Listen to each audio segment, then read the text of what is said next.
Kota Tasikmalaya katanya kota termiskin di Jawa Barat. Saya sebagai masyarakat Kota Tasikmalaya mencoba ikut berkontribusi, memberikan gagasan, memberikan ide terkait mengenai bagaimana caranya menangani kemiskinan.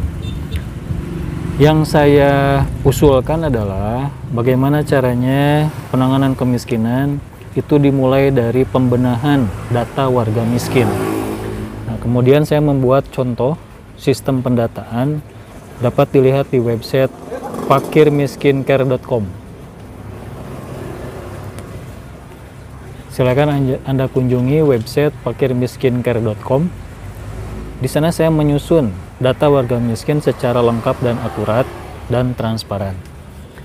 Konsep ini sudah saya presentasikan kepada mulai dari wali kota, wakil wali kota, kemudian kedinasan, misalkan dinas terkait seperti dinas kependudukan, dinas sosial, kemudian saya pun sudah keliling ke 10 kantor kecamatan. Presentasi di sana dihadiri oleh Bapak Camat, semua jajaran Muspika. Kemudian saya pun mulai keliling juga mempresentasikan ke jajaran kelurahan di Kota Tasikmalaya. Jadi saya datang ke kantor-kantor kelurahan, bertemu dengan lurahnya, bertemu dengan kasihnya. Nah, namun saya sangat heran, terkejut, bahkan kaget. Dari semua jajaran yang sudah saya datangi, itu tidak ada satupun yang ingin menindaklanjuti kecuali satu lurah. Jadi di antara sekian jajaran itu hanya satu lurah yang menunjukkan minat untuk ide dan gagasan saya ditindaklanjuti. Jadi di satu sisi mengakui bahwa memang betul data harus dibenahi, tapi di sisi lain realisasinya tidak ada. Nah, kemudian saya berpikir mungkin saya harus turun ke level yang lebih bawah. Ya, paling yang lebih bawah adalah RT RW. Nah, saya udah mengambil beberapa sampel, ternyata RT RW pun sama. Para ketua RT RW yang saya temui pun tidak ada satupun yang menghubungi saya, memfollow up saya mengenai tindak lanjut program pembenahan sistem pendataan warga miskin. Jadi dari semua kesimpulan, saya berpikir bahwa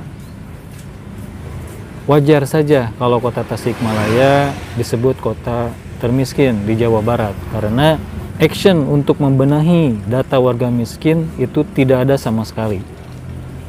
Ada, tapi secara kualitas itu tidak maksimal. Bahkan saya sudah pernah presentasikan ke beberapa anggota dewan, tetap sama juga. Ke pemuka di masyarakat, misalkan ke beberapa LSM, sama juga. Atau misalkan ke tokoh agama, sama juga. Saya berpikir, oh mungkin konsep saya nih terlalu transparan, sehingga kalau misalkan terlalu transparan itu akan mengganggu beberapa pihak-pihak yang memanfaatkan konsep pendataan warga miskin yang tertutup.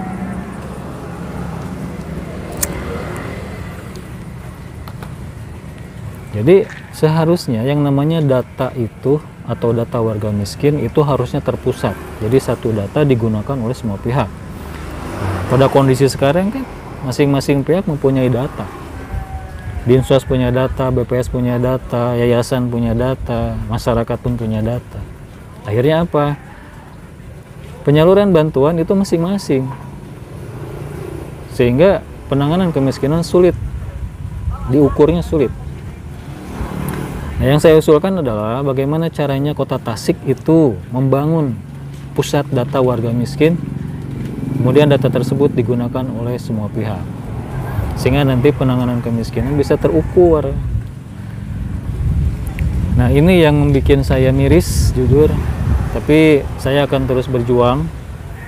Jadi mohon dukungannya dari semuanya, tolong dukung saya Saya akan terus memperjuangkan agar data warga miskin lengkap, akurat, kemudian transparan.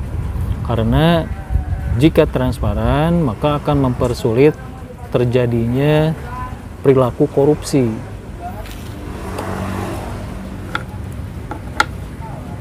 Seperti kita ketahui bahwa bantuan sosial itu jadi ajang bancakan. Yang di dalamnya udah jelas ada perilaku korupsi. Nah, saya mengajak semua pihak, ayo kita transparankan mulai dari data penerima anggaran atau data warga miskin, kemudian bagaimana proses penyaluran anggaran, hingga dari mana dan berapa sumber anggaran untuk penanganan kemiskinan.